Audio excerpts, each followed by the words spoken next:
Vous avez choisi la meilleure part, c'est vrai. Nous avons ouvert, il y a très longtemps, une église à Clermont-Ferrand dans notre maison. Et il n'y a qu'une chose qui comptait pour nous, c'était de louer le Seigneur et de combattre les ténèbres.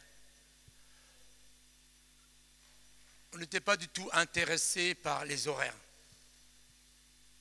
Même si j'ai un passeport suisse, que ma femme est authentiquement 100% suisse, on savait toujours l'heure où ça commençait, mais quand ça passe, on ne savait pas quand ça finissait. Et on ne savait même pas ce qui allait se passer. Et le Seigneur a vraiment travaillé. Nous avions pour objectif de toucher une personne par famille, par un miracle, soit d'une délivrance, soit d'une guérison. Et nous avons enseigné chaque personne qui s'est convertie que la volonté de Dieu, c'est que toi et ta famille, tu sois sauvés. Et nous avons aussi eu ensuite le désir. On n'était pas préoccupé par la ville, on était préoccupé par les villages. Parce que les villes, les grandes villes, beaucoup de gens s'en occupent. Mais nous voulions que chaque famille qui se convertissait, chaque personne d'une famille qui se convertissait appartienne à un village. Et en l'espace de 2 ans et demi, nous avons ouvert 17 villages. Et après, on n'a rien fait. C'est les gens qui ont amené leur famille, leurs amis et leurs voisins. Ce n'est pas normal qu'un chrétien pense que c'est le travail des autres. Le travail d'un évangéliste, on s'est trompé, hein, c'est pas d'évangéliser. C'est quoi? C'est quoi le travail d'un évangéliste? C'est de former les gens pour évangéliser. C'est un coach. Mon travail, ce n'est pas d'évangéliser à votre place, c'est de vous dire que la volonté de Dieu pour vous, votre bonheur, votre joie, votre paix intérieure dépend de l'obéissance que vous aurez au Saint-Esprit pour rendre témoignage. Alléluia. Le seul problème, c'est que nous sommes tous pareils. Moi, je suis arrivé à l'école biblique, on était 7, c'était le départ. Après, il y a eu beaucoup plus de gens. Donc 7, ça veut dire un chiffre impair. Et c'était moi le chef d'équipe. Alors les autres, ils étaient 2 par 2, et moi j'étais tout seul. Et on avait l'ordre, parce qu'on était à l'école biblique, donc on ne nous a pas demandé ce qu'on en pensait, d'évangéliser la ville de Clermont-Ferrand. Et nous avons frappé toutes les portes de tous les bâtiments. Nous faisions 300 portes par jour. Éteignez vos téléphones. 300 portes par jour. Et nous avions à peu près une dizaine de contacts. Et ce n'était pas facile parce que c'était en même temps qu'il y avait eu la secte de Jim Jones qui s'était suicidé en Guyana. Alors moi j'étais tout seul, vous voyez. Je frappe à une porte, je dis non, je ne suis pas Jim Jones. Je voudrais vous dire une chose. Au départ, vous voyez, maintenant je suis très à l'aise partout, dans les rues, partout. Mais au départ, j'avais la trouille. Hein. Et j'ai dû apprendre à croire que celui qui est en moi est plus grand et plus fort que celui qui est dans le monde. Et comme j'avais la trouille, mon comportement était arrogant. Presque témoin de Jéhovah. Je mettais mon pied dans la porte. Mais j'ai appris. Ce que je voudrais que vous sachiez, c'est qu'il faut arrêter de penser qu'on devient des spécialistes sans avoir été des apprentis. D'accord? Tout s'apprend. Et j'ai appris que les gens dont j'avais peur avaient plus peur de moi que moi j'avais peur d'eux. Les gens sont comme vous. La personne qui est à côté de toi, elle est comme vous. Le problème, c'est qu'on vit dans un monde sophistiqué où on est maquillé. Pas du maquillage comme ça. On est stéréotypé, on est coincé. Et l'évangélisation, en réalité, c'est tout le contraire. C'est détendu. Vous voyez, quand il m'a mis toutes ces réunions, au départ, j'étais coincé, c'était normal. Hein? Puis après, je me suis dit, de toute façon, je peux faire qu'une réunion après l'autre. Donc, je n'ai pas à me préoccuper de la suivante. La seule chose que je dois me préoccuper, c'est celle que je vais être là. La Bible dit à chaque jour suffit sa peine, mais avec le Seigneur, c'est carrément à chaque heure suffit sa peine. D'accord? Et nous avons vraiment vu la gloire de Dieu. Et j'avais pas du tout à cœur de vous parler de ça. D'ailleurs, j'en parle pratiquement jamais. Pratiquement personne ne sait exactement ce que j'ai vécu au Tchad en 1991. Parce que pendant pratiquement 20 ans, je me suis dit, si j'en parle, les gens ils vont me prendre pour un dieu. Moi, je suis une anti-star. Je ne veux pas. J'étais avec Jean-Louis Jaillet, lui, c'est une star. Lui, il arrivait devant les foules, 200, 300 000 personnes, tout le monde était là, tout ça. C'est pas une critique. On est chacun différent. Bénigne, qui jetait sa veste, bah, c'est son problème. Hein? Aujourd'hui, on dit Daniel Colanda. Mais on n'en a rien à battre. C'est ce que Dieu leur a demandé. Mais vous savez, le problème, c'est qu'on a fait des stars et puis on a fait un peuple qui se dit, mais moi, je ne serai jamais comme ça. Et moi, justement, je veux me mettre plus bas que vous pour vous dire, vous êtes tellement meilleur que ce que vous pensez. Et je crois que nous arrivons dans des époques anti-stars. Je crois que cette idolâtrie va commencer à disparaître. Vous vous rendez compte, quand Johnny est mort, je n'avais même pas la permission de sortir dans la rue pour dire que c'était un enfoiré. On m'aurait lynché. Lynché. Tous les gens me parlaient, même des gens que je connais très proches de moi. Johnny. Mais vous savez qu'il a eu 4000 femmes. Oui. Même Salomon, il n'arrive pas à la cheville. Hein. Il faut ouvrir la valve et puis il n'y a pas de star. La seule star, c'est Jésus-Christ. D'accord? Tu as la même valeur que moi. Parce que c'est le même sang de Jésus qui a coulé pour toi et pour moi. D'accord? Cette idolâtrie, j'ai vécu avec. Hein? Parce que j'étais longtemps dans son entourage. Je rends grâce à Dieu. Hein?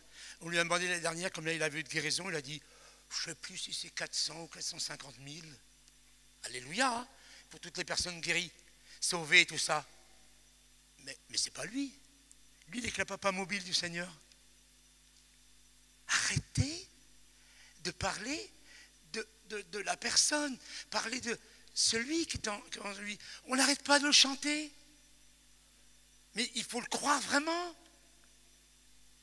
Si Dieu le veut, tu peux être la personne ici qui ressuscitera le plus de morts. Un jour, j'ai entendu un témoignage d'un Sud-Américain, je ne sais pas son nom, mais il m'a complètement bloqué. Je n'ai pas du tout envie de lire ses livres. Il a dit, moi j'ai eu 400 résurrections, et pour travailler avec moi, il faut avoir un minimum de 10 résurrections. Ben, j'ai dit, tu ne me verras jamais. Hein. C'est Dieu qui ressuscite les morts. C'est pas nous. Nous sommes les porte-paroles d'un message. Moi, j'aime bien le GPS. C'est humble, un GPS. Tu mets ton GPS, tu mets une route, hein, et tout le temps, il te dit, fais demi-tour, fais demi-tour, fais demi-tour. Jamais il dit, dis donc, espèce de plouc, là. Ça fait 1 heure que je te dis, fais demi-tour. À chaque fois, il redonne une autre route. Nous sommes des GPS pour les gens. Nous sommes des poteaux indicateurs. Nous leur montrons la voie du ciel. Nous ne sauvons personne. Oui, nous faisons des appels. Oui, nous prions pour les gens. Mais celui qui les convainc de pécher, c'est le Saint-Esprit. Et vous savez qu'il y en a qui ont remplacé le Saint-Esprit. Et qu'on a rempli des locaux avec des inconvertis baptisés. Parce qu'ils avaient pris une décision. Mais décision, ça ne veut pas dire conversion. Moi, quand on a prié pour moi la première fois, j'ai répété la prière. Et j'étais instantanément délivré de la drogue, du tabac et de l'alcool. Mais je n'étais pas converti. C'est quelques jours plus tard dans l'église, quand le gars est venu me dire « je te demande pardon », que je lui dis « mais tu n'as pas me demandé pardon, je ne te connais pas ». Et le Saint-Esprit m'a dit « et toi, tu n'as pas demandé pardon ?» J'ai dit « non, moi je suis une victime ». Alors victime, ça ne veut pas dire converti, hein, d'accord? Victime. Non, tu n'es pas victime, tu es coupable. Nous sommes tous des coupables. Et j'ai vu le film de ma vie, et je me suis vu dans chaque image en train de pécher, en train de commettre le mal. Et tant que je n'ai pas dit, je te demande pardon pour ces péchés, je n'étais pas converti. J'aurais peut-être pu aller dans une église, j'aurais ennuyé, cassé les pieds à tout le monde, et surtout à ceux qui dirigent, voyez. Mais j'étais converti quand le Saint-Esprit m'a convaincu de pécher. Quand on lit les livres de Finet il dit carrément, il ne faut même pas dire aux gens qui sont convertis, c'est le Saint-Esprit qui doit leur parler. Voyez. Alors, ce que ça nous m'a demandé de vous dire en premier, par rapport au Tchad, peu de gens l'ont entendu. Ou entendu des bribes. Quelqu'un avec qui j'ai fait l'école biblique a été missionnaire à Djamena et elle a donné mon livre, Fini la galère, à un jeune qui était responsable de la jeunesse chrétienne, de M. Burkhardt. Et ce jeune a lu mon livre et il a dit « Je veux que Jean-Michel Panier vienne ici ». Et Jean-Michel Panier n'était même pas à la FEPEF, n'était nulle part. Alors les gens de la FEPEF ont dit « Pourquoi Jean-Michel Panier? Pourquoi pas nous? Nous sommes de la FEPEF. C'est pas à lui d'y aller. » Si je vous dis ça, c'est pour vous dire que Dieu fait ce qu'il veut, quand il veut, où il veut, avec qui il veut.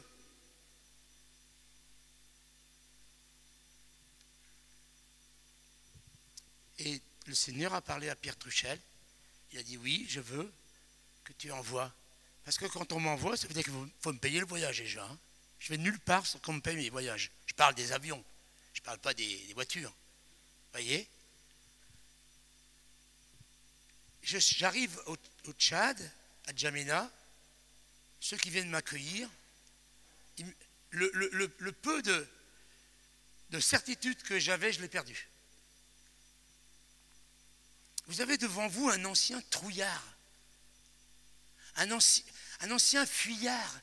Les drogués c'est des pauvres types qui n'affrontent pas la vie, qui n'affrontent pas la réalité. Ils se défoncent, ils boivent pour fuir. Quand j'ai vu, pour moi, un Africain, c'est quelqu'un qui a des belles dents blanches. Là, il n'y avait pas de dents blanches. Ils étaient tous comme ça. Je dis, et s'ils comptent sur moi pour les aider, eh ben, c'est foutu d'avance. Hein. J'ai dit, Seigneur, qu'est-ce que je viens faire ici? Alors, après, il y avait un petit avion qui m'a transporté dans le sud. Et j'étais mal, mais très mal. Très, très mal. Parce que je n'ai pas confiance en moi, mais j'ai confiance en lui. J'ai appris avec les années à avoir confiance en lui.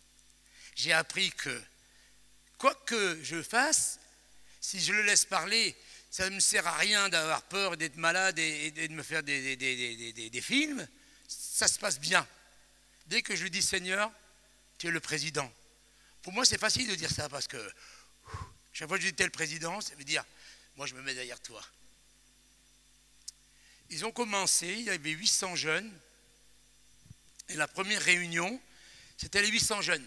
Donc, on les accueillait. Ils arrivaient des villages. Il y en a qui avaient fait jusqu'à 100 km à pied pour venir, de tout le Tchad. Et ceux qui se sont occupés de cette réunion ont fait un bon travail. Et puis après, on a séparé en 4. Donc, je me suis retrouvé avec 250 jeunes. Je ne savais pas quoi faire. Je ne savais pas quoi dire. Alors, j'ai improvisé. J'ai dit, qui c'est ce matin qui n'a pas été béni à la réunion? J'aurais dit ça comme j'aurais dit n'importe quoi. Hein. Comme j'aurais dit, comment tu t'appelles, pourquoi tu as un chapeau? Nous, les prédicateurs, avec le temps, on apprend à... Des fois, l'onction est tout de suite là, et on décolle comme ça. Et des fois, l'onction n'est pas tout à fait... Hein. Alors, on est un peu comme un diesel. Ah, on sait parler, on sait quoi dire, mais voilà, en même temps, on dit Seigneur, on aimerait bien que tu prennes le relais là. Hein. Et je lui dis, qu'est-ce que c'est ce matin? Alors, il y a une jeune fille, hein, parce que c'était un grand jeune, 17, 18, 19 ans. Elle fait, moi, ça ne m'a pas fait du bien, je n'ai pas été visité. Alors, je lui dis, bah, je vais prier pour toi. Le Seigneur va te bénir. On fait ce qu'on sait faire quand on ne sait pas quoi faire. Vous voyez, j'essaie de me mettre le plus nu possible devant vous pour vous montrer que c'est possible pour vous. J'ai dit, Seigneur, merci parce que tu la visites. Et je la regardais en même temps, elle était là. Ah, j'ai dit, non, ma soeur, il faut s'ouvrir. Il faut se détendre. Là, le Seigneur, il est coincé, là. Il peut pas te remplir, t'es comme ça. Et en même temps que je lui disais ça, elle se met à rire. Mais 91, c'était pas 96, c'était pas encore Toronto. Mais je me dis, elle se fout de moi, celle-là. Non, mais, devant les 250 personnes, elle se moque de moi. Ah, c'est bien que j'étais pas à l'aise, hein. Je dis, voilà comment ça va aller, là. Et elle se met à regarder les gens, et tous les gens qu'elle regarde, ils tombent. Et se mettent à rire. J'étais perdu. Perdu. Et c'était un réveil qui démarrait comme ça. Alors, la réunion d'après, non, il y avait plein dans les autres groupes, ils avaient entendu des clameurs, tout ça. Eux, c'était une réunion normale. Et ils avaient vu le feu, ils étaient jaloux de ce qui se passait chez nous. Alors, ils ont demandé des témoignages. Les gens, ils montaient sur l'estrade, ils tombaient sur la puissance du Saint-Esprit. Personne n'était capable de rendre témoignage. Et même dans l'auditoire, les 800 jeunes qui étaient là, pouf, il y en a qui tombaient par terre, pouf. Alors il y avait un service d'accueil, ils venaient les chercher pour les amener dans une autre pièce. Ils les prenaient à 2, ils partaient, et les 3 ne revenaient pas. Et ça diminuait. Mais le pire pour moi, c'était pas ça. C'était que j'avais déjà vu à Vichy des gens rire quelques minutes. Mais là, ils ont rigolé pendant 15 à 17 heures, il y en a. Ils ne pouvaient pas s'empêcher. Et vous savez ce qui se passait dans ce rire? Il y avait une guérison qui était en train de venir. Il faut savoir une chose, c'est que le président Tombalbaye était ami avec M. Burkhardt. Et le président Tombalbaye a donné des terres, une mission à M. Albert Burkhardt, qui a construit dans le sud une école, église et tout ça. Et M. Tombalbaye, après, il est parti dans une secte. Il a fait le contraire. Il a enterré les pasteurs vivants en leur mettant du miel sur la figure pour qu'ils soient mangés par les fourmis. Il a fait exciser toutes les femmes. Il a fait couper, vous avez déjà vu des Africains qui sont coupés, comme ça, avec de la boue. Vous voyez? Il a fait un travail diabolique. Et pendant plus de 20 ans, presque 25 ans, toutes les nouvelles qu'on avait du Tchad, c'était toujours des problèmes. Et la malédiction était tombée sur ce pays. Et c'est difficile pour moi de vous dire que quand je suis allé, C'est comme si j'avais pris un interrupteur et je l'avais allumé. Et j'ai rien fait. Oui, le réveil a démarré au travers de ma personne, mais j'ai rien fait. C'est pour ça que j'étais bloqué d'en parler pendant des années, des années. Parce que les gens vont dire, oh, l'homme de réveil. Non, je ne suis pas un homme de réveil. J'ai fait qu'allumer l'interrupteur. Si cette pièce est dans le noir, que vous allumez l'interrupteur, ça va être dans la lumière. Et ce qui est important avec le Seigneur, c'est que vous fassiez ce qu'il vous demande, mais que vous fassiez très attention à l'idolâtrie. Parce que les gens, c'est automatique. Ils vont automatiquement vous mettre avec ce qu'ils voient. C'est humain. Quand une idole passe quelque part, de quelque bord qu'elle soit, hein, vous voyez, hier, j'arrivais même pas à dire Brad Pitt pour vous dire que je ne suis pas très branché de ce côté-là. Hein. J'ai entendu plein de gens qui ont dit Brad Pitt, hop, ils connaissent. C'est humain d'élever les gens. C'est humain, mais ce n'est pas divin.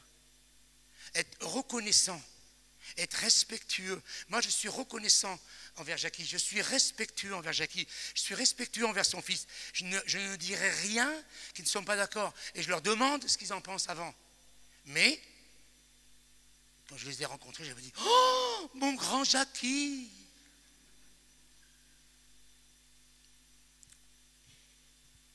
J'ai fait pareil avec mon père spirituel.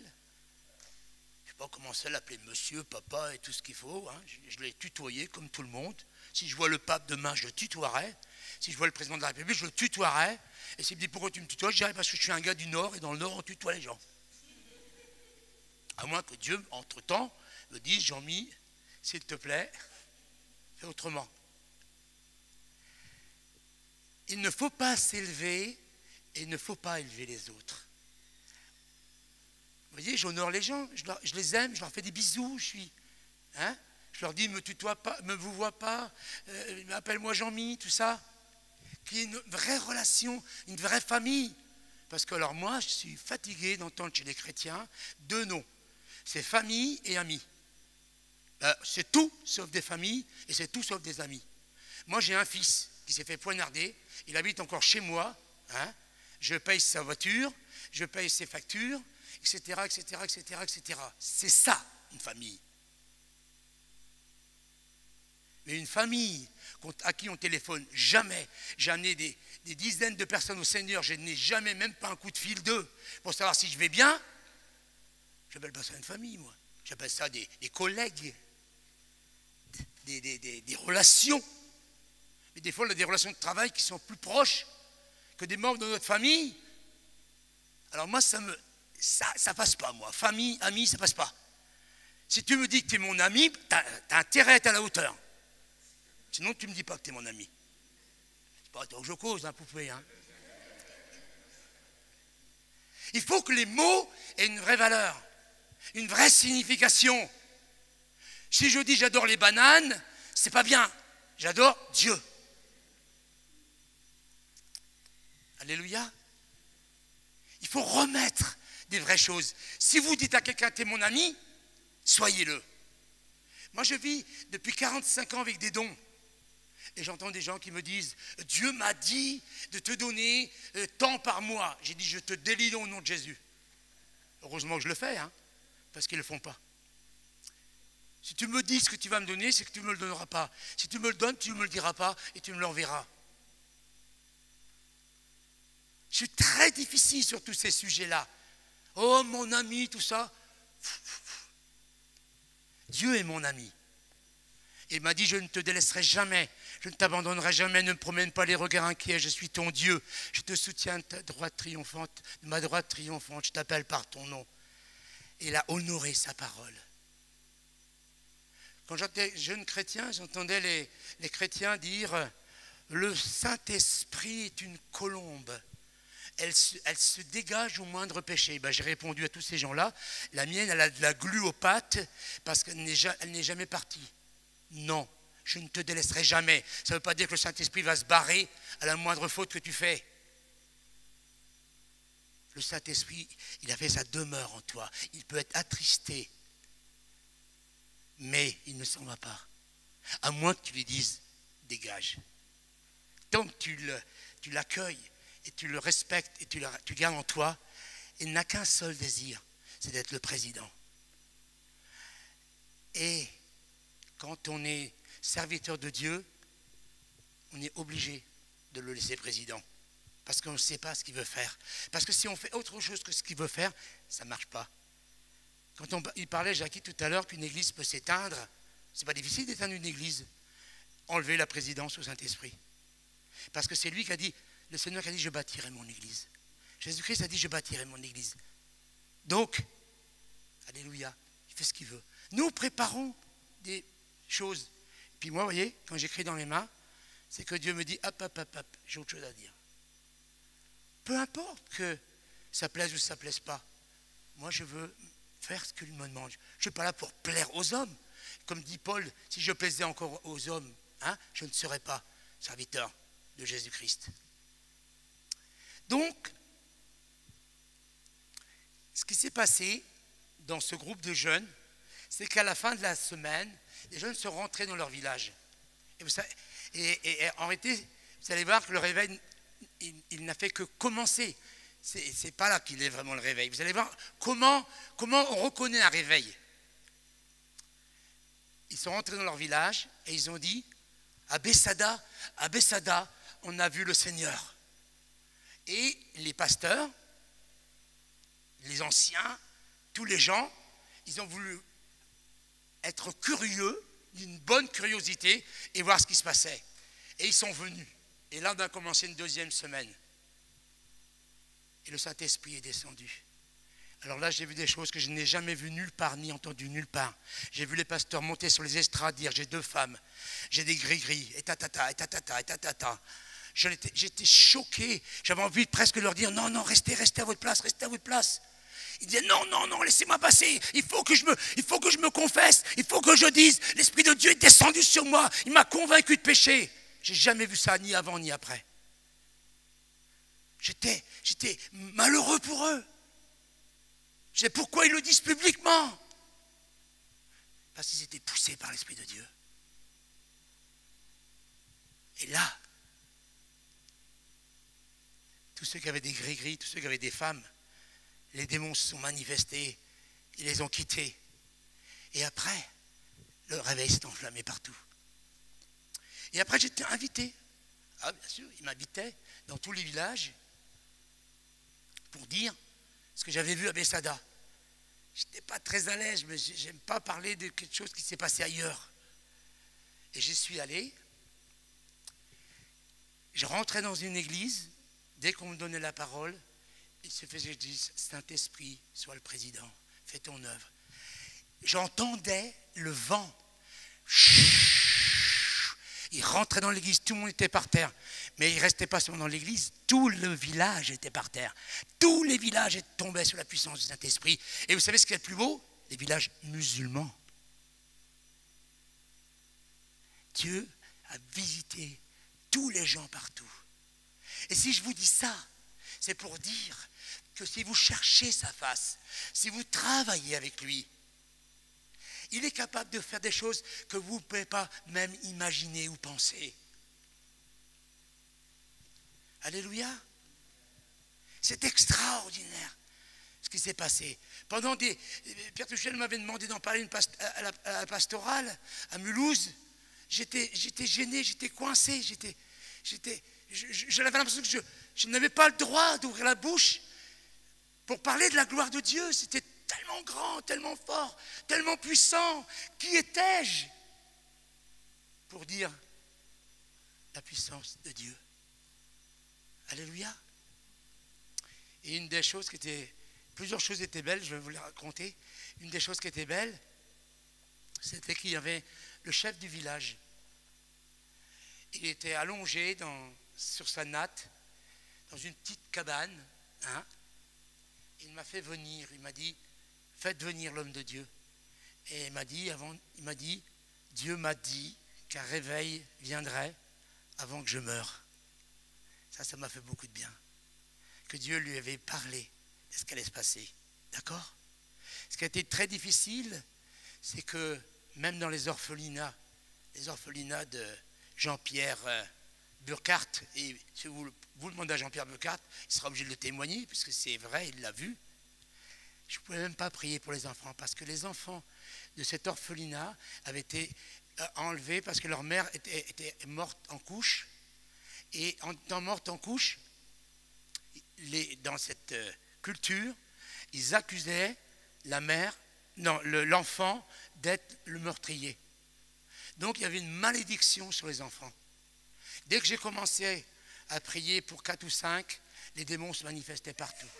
J'ai dû m'arrêter tellement il y avait de démons dans cet orphelinat. Pourquoi est-ce que je vous dis ça? C'est pour que vous sachiez que ça peut être vous. Je suis rentré en France, je n'ai pas voulu que ces choses se sachent et s'ébruitent, parce qu'on m'aurait facilement invité partout. J'aurais pu passer à la télévision, j'aurais pu écrire des livres, j'aurais pu faire... Non. Ça aurait détruit ce que Dieu est en train de faire en moi, de construction. Ça aurait fait de moi un enfant roi. Je n'étais pas encore dans la maturité. Je n'avais que 19 ans de conversion et j'avais encore beaucoup de chemin à parcourir. Maintenant, je peux en parler davantage. Vous voyez? Mais si j'en parle, c'est parce que il faut que vous arrêtiez de penser que ce n'est pas avec vous que ça peut arriver. Il faut que vous arrêtiez de penser que la personne qu'on invite, il a quelque chose de différent ou de plus. Ce n'est pas vrai. Dieu fait ce qu'il veut, quand il veut, où il veut, avec qui il veut. D'accord? Voilà. Enfin, c'est ce que je voulais vous dire. Et la deuxième chose, je voudrais vous parler de Matthieu 26, au verset 30. Après cela, ils chantèrent les psaumes de la Pâque. Ensuite, ils sortirent pour se rendre au mont des Oliviers. Jésus leur dit alors, cette nuit, ce qui arrivera vous ébranlera tous dans votre foi. En effet, il est écrit, je frapperai le berger et les brebis du troupeau s'enfuiront de tous côtés. Néanmoins, quand je serai ressuscité, je vous précéderai en Galilée. Pierre prit la parole et lui dit, même si tu étais pour les autres, que les autres soient ébranlés à cause de ce qui t'arrivera, tu ne le serais pas pour moi. Jésus reprit, vraiment, je te l'assure, cette nuit même, avant que le coq ait chanté, tu m'auras renié 3 fois. Pierre réaffirma, même s'il me fallait mourir avec toi, je ne te renierai pas. Et tous les disciples dirent la même chose. Là-dessus, Jésus arriva avec eux en un lieu appelé Gethsémane. Il dit à ses disciples, asseyez-vous ici pendant que je vais prier là-bas. Il pria avec lui, Pierre et les 2 fils de Zébédée. Il commença à être envahi d'une profonde tristesse et l'angoisse le saisit. Alors il leur dit, je suis accablé de tristesse à en mourir. Restez ici et veillez avec moi. Puis il fit quelques pas, se laissa tomber la face contre terre et pria ainsi, ô Père, si tu veux, écarte-moi cette coupe, toutefois que les choses se passent non pas comme moi je le veux, mais comme toi tu le veux. Ensuite il revint auprès des disciples, il les trouva tous endormis. Il dit à Pierre, ainsi, vous n'avez pas été capable de veiller une seule heure avec moi. Veillez et priez afin de ne pas céder à la tentation. L'esprit de l'homme est bien plein de bonne volonté, mais la nature humaine est bien faible. Il s'éloigna une 2e fois, il se mit à prier en disant, Père, s'il m'est possible que cette coupe me soit épargnée, s'il faut que je la boive, alors que ta volonté soit faite. Il revint encore vers les disciples, les trouva de nouveau endormis. Ils avaient tellement de sommeil qu'ils n'arrivaient pas à garder les yeux ouverts. J'ai vu tout à l'heure ici qu'il y avait des gens qui avaient beaucoup les yeux un peu fermés. Alléluia. Je parlerai de plus en plus fort pour que même ceux qui dorment m'entendent. Il les laissa donc et s'éloigna de nouveau. Pour la 3e fois, il pria et répétant les mêmes paroles, lorsqu'il revint auprès de ses disciples, il dit, dormez maintenant et reposez-vous, l'heure est venue. Le Fils de l'homme va être livré entre les mains des pécheurs. Levez-vous et allons-y. Celui qui me trahit est arrivé. Il n'avait pas fini de parler que Judas, l'un des 12, survint accompagné d'une troupe nombreuse, armée d'épées, de gourdins. Cette troupe était envoyée par les chefs des prêtres et les responsables du peuple. Le traître avait convenu avec eux d'un signe en disant, celui que j'embrasserai, c'est lui, saisissez-vous de lui. Il se dirigea donc tout droit vers Jésus, il lui dit, bonsoir, maître. Il l'embrassa. Mon ami, lui dit Jésus, ce que tu es venu faire ici, fais-le. Alors les autres s'avancèrent et mettant la main sur Jésus, ils se saisirent de lui. À ce moment, l'un des compagnons de Jésus porta la main à son épée, la dégaina en frappant le serviteur du grand prêtre et lui en portant l'oreille. Jésus lui dit, remets ton épée à sa place, car tous ceux qui se serviront de l'épée mourront par l'épée. Penses-tu donc que je ne pouvais pas faire appel à mon Père? À l'instant même, il m'aurait envoyé des dizaines de milliers d'anges à mon secours. Mais alors, comment les Écritures qui annoncent tout ce qui doit se passer s'accompliraient-elles? Là-dessus, Jésus dit à la troupe, prenez-vous pour un bandit parce que vous soyez venus en force avec épée et gourdin afin de vous emparer de moi. J'étais assis chaque jour dans la cour du temple pour donner mon enseignement et vous ne m'avez pas arrêté. Mais tout ceci est arrivé parce que pour que les écrits des prophètes s'accomplissent.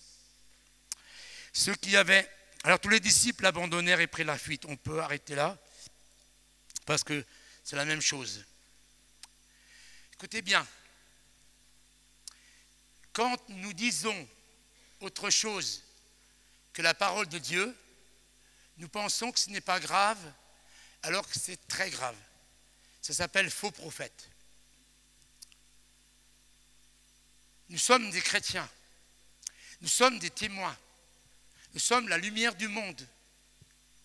Et quand nous parlons, à moins qu'on parle tout seul, ce n'est pas trop grave parce que personne ne nous entend, mais dès qu'on parle à des autres, si on dit quelque chose de différent ou de contraire à la parole de Dieu, nous sommes des faux prophètes.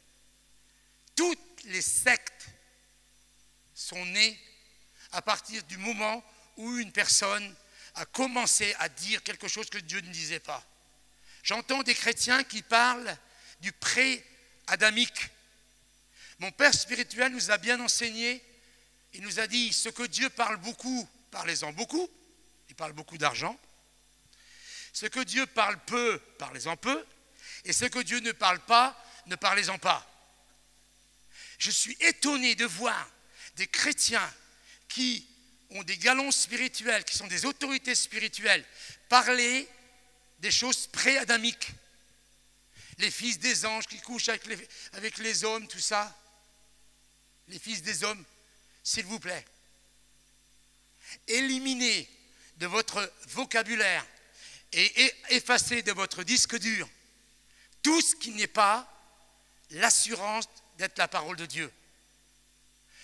Quand les témoins de Jéhovah frappent à ma porte, je les accueille toujours parce que je sais qu'il y a une personne initiée et une personne qui va devenir liée par des démons. Et je sais que quand je vais parler, celle qui n'est pas initiée a une chance de s'en sortir. La première chose que je leur demande quand ils me sortent des versets bibliques, je leur demande qu'est-ce qu'il y a au-dessus, qu'est-ce qu'il y a en dessous. Ils ne savent pas. Ils ne connaissent pas la Bible. Les religieux, les sectes ne connaissent pas la Bible.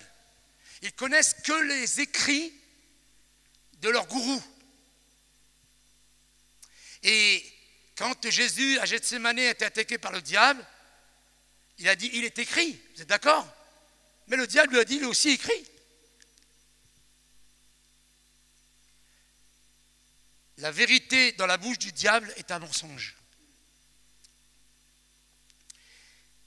Et c'est important que vous ne serviez pas les ténèbres en contredisant la parole de celui qui a créé tout l'univers. Parce que Jésus-Christ est la parole de Dieu. Quand vous contredisez la parole de Dieu, vous contredisez Jésus-Christ. Le problème des chrétiens et des gens qui ne rentrent pas en eux-mêmes, qui ne se repentent pas, qui ne sont pas touchés par l'Esprit de Dieu, ce sont des gens qui se sont endurcis parce qu'ils ont commencé à se dire « mais c'est qu'un petit péché ». Mes amis, il n'y a pas de petit péché. Péché, ça veut dire louper le but, louper la destinée. C'est-à-dire commencer à... Quand on arrive dans un carrefour, le GPS il nous dit la deuxième, on n'a pas compris, on a pris la première.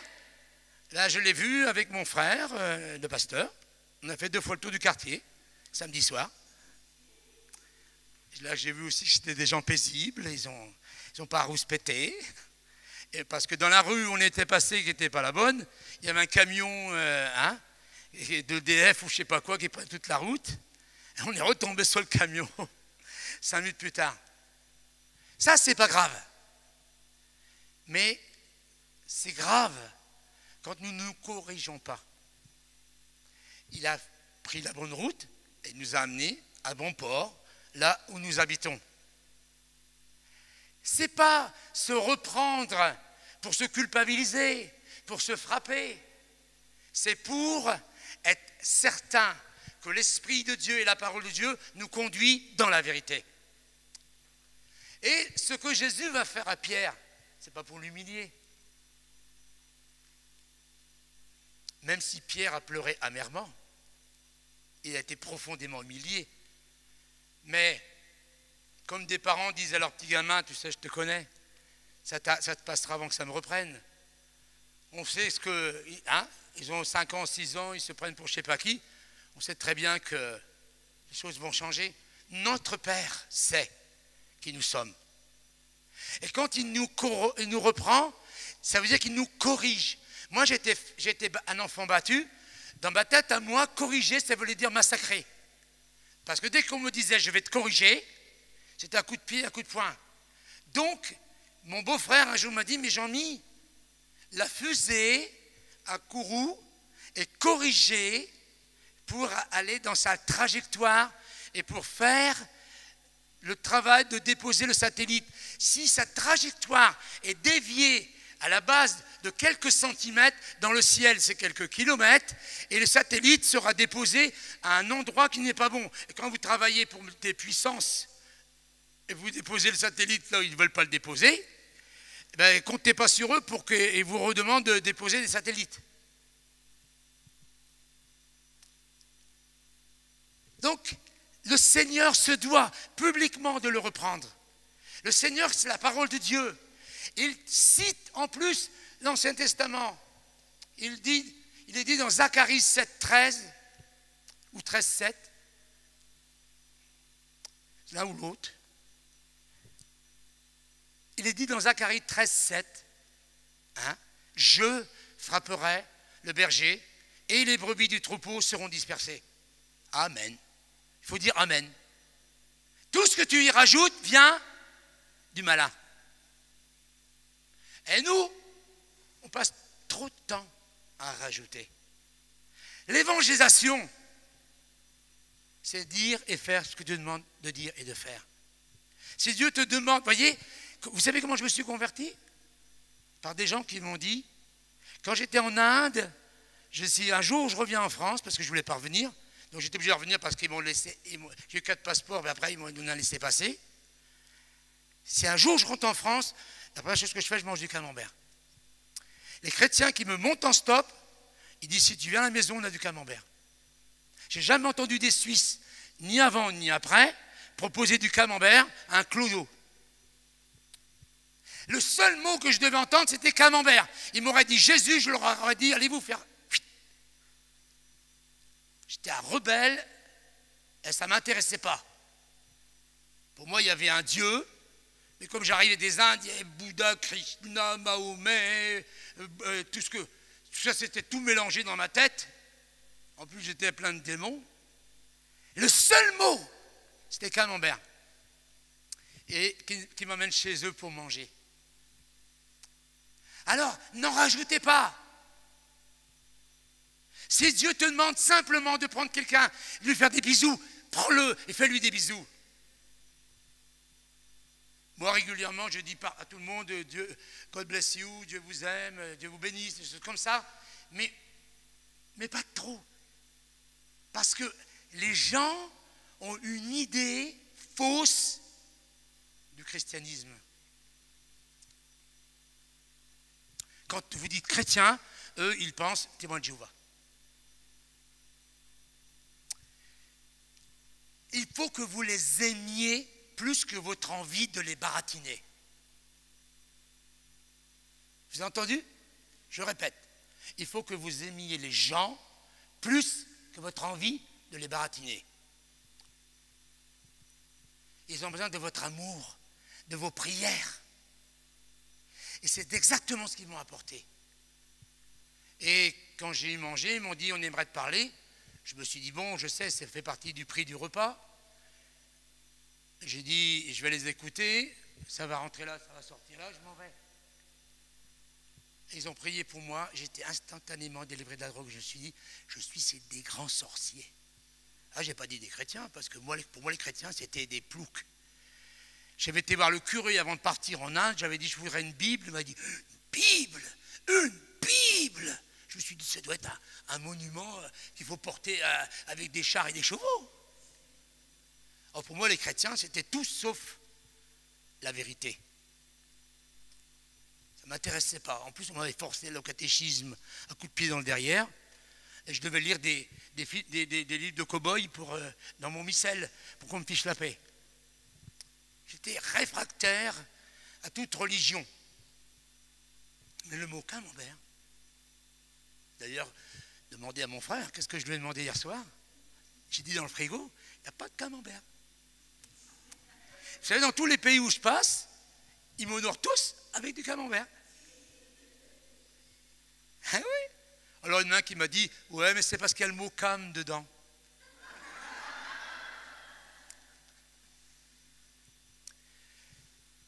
Donc Pierre a dit, si tous devaient te renier, moi je ne te renierai pas. Vous savez ce que ça veut dire? Ça veut dire que tu ne te connais pas. Si Dieu te dit quelque chose, même si tu ne le penses pas, même si tu ne le crois pas, écoute-le, il a raison.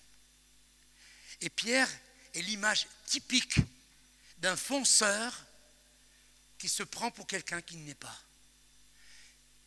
Ce qui est bien dans la vie chrétienne, c'est que quand on est jeune chrétien, on est plein de feu et on se prend pour je ne sais pas qui, mais plus l'âge passe, plus on sait que si le Seigneur n'intervient pas, il ne se passera rien. Vous pouvez avoir les belles paroles partout, mais ce n'est pas les belles paroles qu'on veut, c'est le réveil.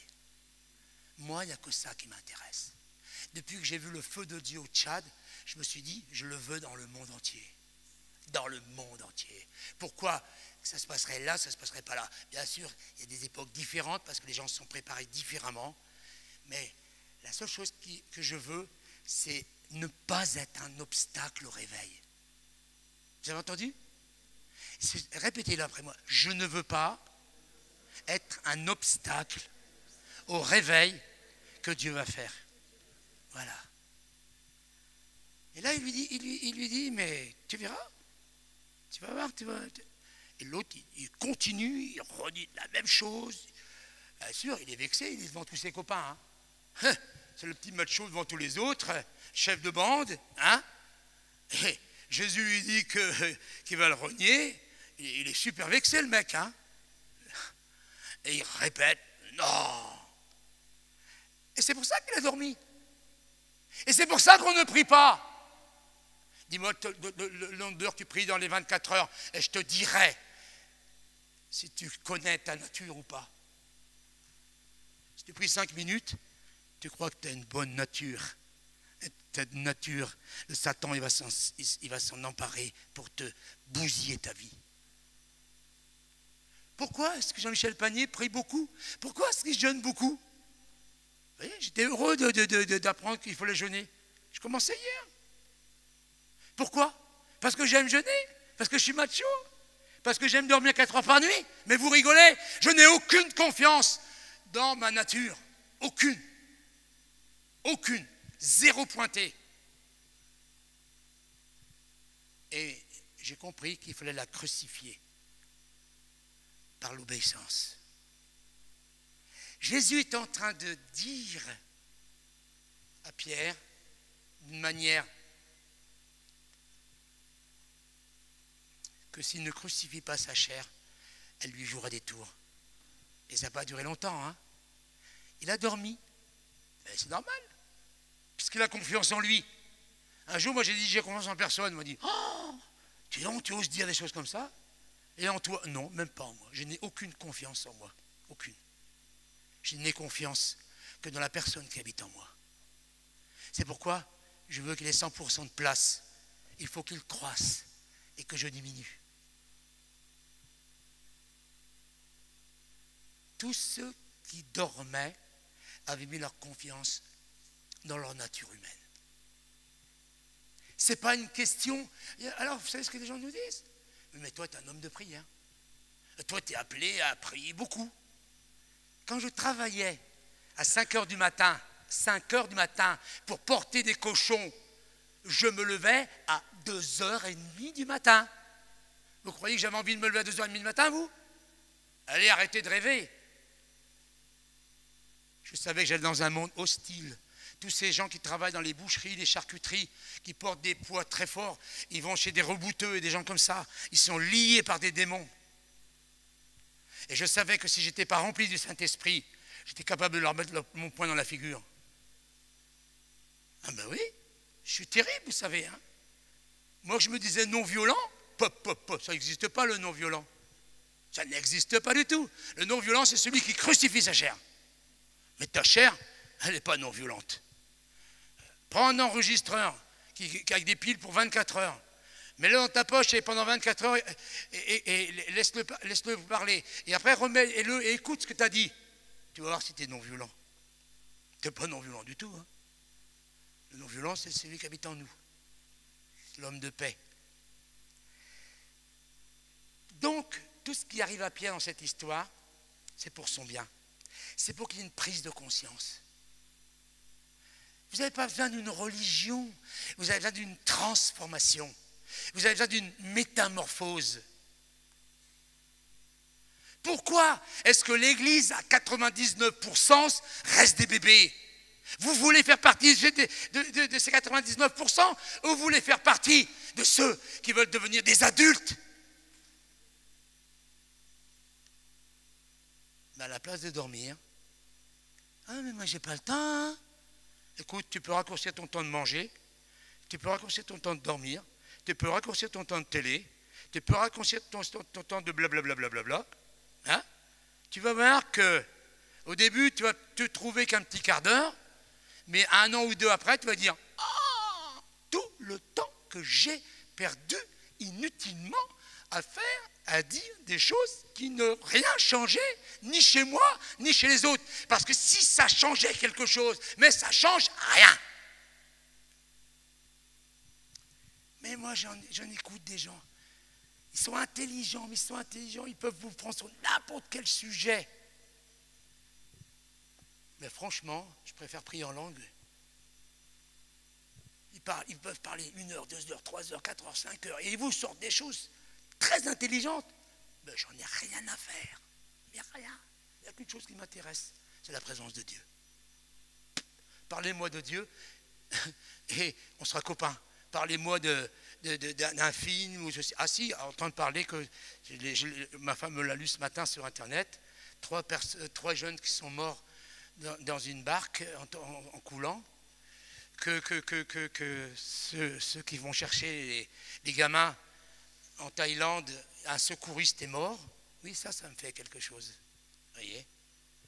Mais il y a beaucoup de choses qui ne servent à rien. Rachetez le temps. Les jours sont mauvais. Mais nous ne pouvons pas racheter le temps si nous pensons que nous n'avons pas de problème. Si nous pensons que nous sommes au top. Et c'est pour ça que j'ai dit et que je le redis, que la plupart des gens que j'ai connus, même à l'école biblique, ils sont soit plus chrétiens, ils sont soit divorcés 3-4 fois, ou ils sont soit en faillite, ils sont tous sauf dans l'œuvre de Dieu, parce qu'ils étaient tellement imbus de leur personne, tellement convaincus que eux, ils avaient la tchatche qu'il fallait, ils n'étaient pas craintifs. Je remercie le Seigneur de n'avoir aucune confiance en moi. Je remercie le Seigneur d'être naturellement incraintif. Je remercie le Seigneur d'avoir eu plein de problèmes dans ma vie parce que je ne peux pas me passer de Dieu. Je ne peux pas me passer de Dieu. Et je remercie le Seigneur de ce que je ne pourrais jamais me passer de Dieu. Et je plains et je pleure les gens qui n'ont pas besoin de prier. Je les pleure. Et qui vont toujours trouver des excuses pour ne pas prier. Je ne suis pas là pour vous culpabiliser, je ne suis pas là pour vous condamner, je suis là pour vous dire que la meilleure part, c'est ce qui a été dit, de qui ne vous sera pas ôté, c'est d'être des maris au pied du Seigneur.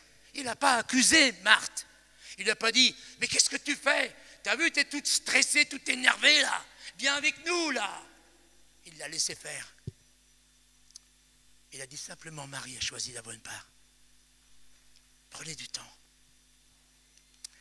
Comme ils ont dormi, au lieu de prier, et que Jésus, lui, a prié, et qu'il s'est battu, quand Judas il est venu, regardez la différence. Il dit à Judas, mon ami. Mon ami. Vous croyez qu'on peut dire ami si on n'a pas pris la victoire? Hein? Ouais, croyez-le, hein, si je ne suis pas dans la victoire, ma femme avant, non, c'est plus le cas maintenant, mais avant j'avais des crises de colère et tout, avant d'être devenir un adulte spirituel, parce que j'avais encore des puissances et tout, et bien je savais exactement où j'en étais. Mais quand on dit mon ami à quelqu'un qui nous fait du tort, qui nous pourrit la vie, qui vient pour nous amener sur la croix, il faut vraiment avoir pris la victoire sur sa chair. Ah, mais non, c'est Jésus. Ah, mais il fumait ses joints. Ah, il a pris ça. Il a pris sa dose et il était complètement stone. Non. Non. Il est exactement comme toi, Jésus. Il a dû faire un effort sur lui-même. Mais la nuit, pendant que les disciples priaient, dormaient, lui priait. Et quand il a dit, mon ami, ce que tu es venu faire, fais-le. Et l'autre, tout de suite, il sort l'épée, paf! Il ne voulait pas couper l'oreille. C'est parce que l'autre, il s'est bougé. Il n'a pas dit, bouge pas, attends un petit peu, paf! Voilà. Non, non, non. Il y en a un qui réagit selon l'esprit et les autres qui réagissent selon la chair. Après, ils s'enfuient tous. Et après, avec des imprécations, ils disent que ce n'est pas vrai. Et après, ils pleurent parce qu'ils se sont rendus compte qu'ils n'étaient pas aussi forts, pas aussi amoureux du Seigneur qu'ils le croyaient. Ce passage, il est tout sauf pour accuser et culpabiliser. Et il n'est pas marqué au début, c'est marqué à la fin. Ça faisait 3 ans qu'ils étaient avec lui. Ça faisait 3 ans qu'ils entendaient Jésus dire la vérité. Qu'ils savaient qui il était. Mais non. Non, non. L'évangile n'avait pas encore pénétré leur cœur. Quand l'évangile a pénétré ton cœur, quand le Christ est celui qui préside ta vie, vous voyez, moi aujourd'hui, j'ai dit à tous les gens, et surtout aux serviteurs de Dieu, si vous voyez quelque chose dans ma vie qui ne va pas, s'il vous plaît, l'amour de Dieu, c'est que vous me le dites. Parce que je ne veux pas véhiculer le vieux Jean-Michel Panier, je veux seulement véhiculer le Seigneur Jésus. Donc tout ce qui fait obstacle à l'œuvre de Dieu dans ma vie, je veux le connaître et je veux me repentir. Quelqu'un m'a dit il y a 3 ans en arrière, Jean-Michel, je t'aime bien, mais tu dis encore des gros mots, ça m'embête. Je suis en train d'apprendre, je n'ai pas encore tout gagné. De temps en temps, ça dérape un peu, des fois je suis à la limite. Mais je travaille. Parce que je veux plaire à mon Seigneur. Et là, dans cette histoire, je ne sais pas dans quel état Jésus était, je ne sais pas s'il riait de les voir fuir comme des lapins, je ne sais pas, mais il le savait. Jésus sait exactement qui tu es, il sait exactement où tu en es. Il fait un travail, tu grandis chaque jour avec lui. Et s'il te plaît, comme j'ai dit, mon passage préféré c'est « Never give up », n'abandonne jamais. Relève-toi toujours, relève-toi. C'est pas vrai, j'en suis encore là. C'est pas vrai, je suis encore dans telle conversation inutile. C'est pas vrai, je suis en train de penser encore du mal de quelqu'un. C'est pas vrai. Vous voyez, vous serez constamment, jour et nuit, sollicité par les ténèbres. Et vous devrez apprendre à parler la parole de Dieu. Vous devrez apprendre à discerner les choses. Et quand les choses sont du malin, vous devrez apprendre à lui dire « Arrière de moi, Satan ». Et s'il a réussi à vous faire tomber, demandez pardon. Croyez-le. Et c'est peut-être un peu ce qu'on ne dit pas assez dans les églises. Il ne faut pas 6 mois. C'est pas mimimati. Il faut toute une vie pour être transformé. Toute une vie. Toute une vie pour ceux qui s'y attablent et qui se repentent tous les jours. Chaque fois que je lève ma voix devant ma femme, je lui demande pardon. Je ne dois pas élever la voix, je dois être rempli de douceur. Que votre douceur soit connue. Je refuse de me trouver une excuse à quoi que ce soit. Quand quelqu'un m'irrite, quand quelqu'un me prend la tête, je décide de le mettre dans ma liste de prières et dire Seigneur, tu le bénis au-delà de ce qu'il peut penser, imaginer. Tu l'aides à se séparer de ses problèmes et tu lui donnes une plus grande maturité encore. Ma bouche n'appartient pas au diable. Ma bouche n'appartient pas à Jean-Michel Panier. Ma bouche appartient au Seigneur. Et vous voyez, après 3 ans, hier c'était la remise des diplômes. Et imaginez que c'était la remise des diplômes. C'est une catastrophe. Vous avez vu cette remise de diplôme? Mais c'est ça la vie chrétienne. On recommence, on recommence, on recommence, on recommence et on recommence encore. Tu seras assailli dans tes pensées. Mais si tu ne pries pas, le diable réussira à trouver une porte ouverte. Vous avez devant vous quelqu'un qui avait toutes les portes ouvertes. L'alcool et la drogue ouvrent toutes les portes aux démons. Renseignez-vous si ce n'est pas vrai. Dieu a dû reconstruire toute ma vie. C'est très long, ça a été très très long. Et Dieu m'a mis une femme extraordinaire qui m'a supporté pendant plus de 30 ans. Vous savez, j'étais un enfant battu. Quand j'ai eu des enfants, j'ai commencé à taper mes enfants. J'étais dégoûté. Je me suis dit, c'est pas possible. Tu vas prêcher l'évangile aux autres. Comment peux-tu encore faire des choses pareilles? Tout un tas d'habitudes qui ont dû changer. C'est très long. Et vous savez ce que c'est qu'une église rétrograde?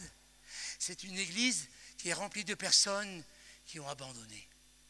Alors ils deviennent des hypocrites, qui louent le Seigneur, qui font des belles prières, mais ils ne croient plus qu'ils seront transformés de gloire en gloire à l'image de Jésus-Christ. Est-ce que tu crois qu'un jour tu vas devenir une personne spirituelle, mature? Est-ce que tu crois que le diable va te craindre? Est-ce que tu crois que les démons vont sortir, que les malades vont être guéris? Est-ce que tu crois que quand quelqu'un qui a un cancer en phase finale, tu pourras l'aider à croire qu'il peut encore s'en sortir? C'est ça que Dieu veut faire. Il veut vous transformer de gloire en gloire. Et c'est ce qu'il a fait avec Pierre. S'il avait dit, bon bah Pierre, tu as loupé les examens, c'est terminé. Non. Lisez les épîtres de Pierre. Ce n'est pas la même personne. C'est un autre Pierre. C'est une autre personne. Quand je donne mon témoignage, je parle de quelqu'un d'autre, mais complètement. Il est tellement loin, cette personne, que je sais que c'est mon témoignage parce que je l'ai tellement répété, je sais que ça existait, mais tu n'es plus la même personne.